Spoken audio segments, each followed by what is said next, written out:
ओम शांति। भारतवर्ष में जो भी त्योहार मनाए जाते हैं उनके पीछे बहुत अच्छे सीक्रेट्स होते हैं, रहस्य होते हैं।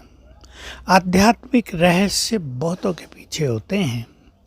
हम दिवाली के बाद भैया दूज मनाते हैं, बहनें अपने भाइयों को तिलक देती हैं। ये एक सुंदर रस्म है ना, भाई बहन के स्नेह की। और तिलक याद दिलाता है कि बहनें भाइयों को याद दिलाती हैं, तुम आत्माएं हो, अति सूक्ष्म हो, दोनों भ्रकुटियों के बीच में विराजमान हो, अपने आत्मिक स्वरूप में स्थित हो जाओ। तो जब भी आप तिलक लें इस स्मृति को पक्का करेंगे। देखिए, शिव बाबा ने ब्रह्मा कुमारी बहनों के द्वारा ही तो सारे जगत को आत्मिक स्मृति का तिलक लगाया है।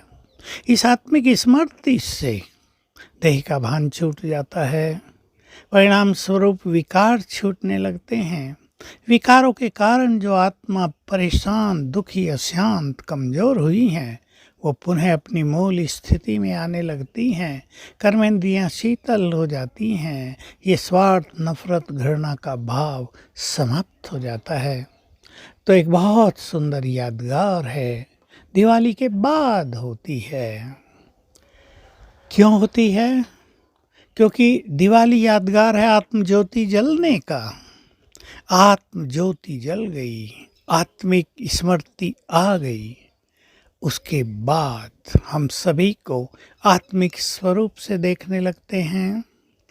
मैं भी आत्मा और सब भी आत्माएं। तो जग का कल्याण हो जाता है, आत्मिक भाव स्थापित हो जाता है संसार में। जब हम दूसरों को आत्मा देखते हैं तो हमारे श्रेष्ठ वाइब्रेशंस उनको जाने लगते हैं। और बहुत बड़ी चीज़ होती है कि आजकल जो धर्मों में हिंसा का भाव, नफरत का भाव, वैर का भाव, बदले लेने का भाव पैदा हो गया है, इससे हम मुक्त हो जाते हैं। क्योंकि आत्मा का स्वधर्म अहिंसा, दया, प्रेम है, पवित्रता है। आत्मा उसमें स्थित होने लगती है, प्रेम बढ़ जाता है। प्रेम आत्मा का स्वरूप है। हमें आभास हो जाता है कि सभी आत्माएं अपना अपना पार्ट बजा रही हैं। सभी के अपने अपने धर्म हैं। ये वैरायटी धर्म इस कल्प वृक्ष की शोभा है। एक से ही फूल खिले हों, किसी गुलदस्ते में एक से ही फूल लगा दिए हों तो वो इतना अच्छा नहीं लगता, लेकिन अलग अलग रंग के, अलग अलग सुगंध के फूल चमक रहे हों तो कितना अच्छा लगता है। तो variety is the beauty of this world. हम ऐसा ही समझ कर चलेंगे तो बहुत अच्छी स्थिति हो जाएगी।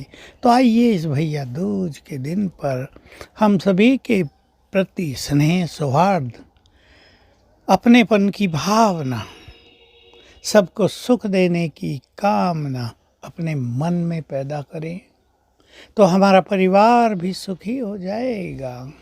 ये समय चल रहा है बहुत सुंदर, युग परिवर्तन का समय समीप आ रहा है। हमारे देखते देखते इस संसार में बहुत कुछ बदलने जा रहा है।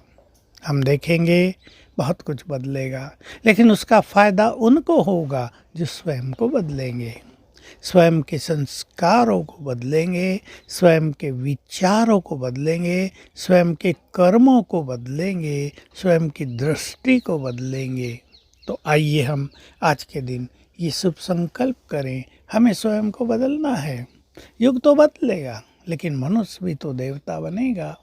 इस संसार में बहुत लोग महाविनाश की भविष्यवाणियाँ कर रहे हैं, महाभारत युद्ध की बात कर रहे हैं, भूकंपों की बात कर रहे हैं। युग बदलेगा, नया युग आएगा, स्वर्णिम युग आएगा, गोल्डन पीरियड आएगा, ये बात बहुत लोग कर रहे हैं, ज्योतिषी कर रहे हैं, भविष्यवक्ता कर रहे हैं। लेकिन उसके बाद इस धरा पे देव युग आ जाएगा, ये कोई नहीं कह रहा है। सनातन धर्म स्थापित हो जाएगा, ये भी चर्चा है, लेकिन देवी देवताओं का युग आ जाएगा। इस धर्म का पूरा नाम ही है आदि सनातन देवी देवता धर्म मनुष्य देवत्व को प्राप्त हो जाएगा, बाकी सभी धर्म लोप हो जाएंगे और यही एक महान धर्म जिसमें मनुष्य देवता होगा, जो धर्म विश्व पर राज करेगा, जो धर्म सबसे शक्तिशाली होगा, इस धरा पर स्थापित हो जाएगा। तो आइए भाई भाई की आत्मिक दृष्टि को अपनाएं। ओम शांति।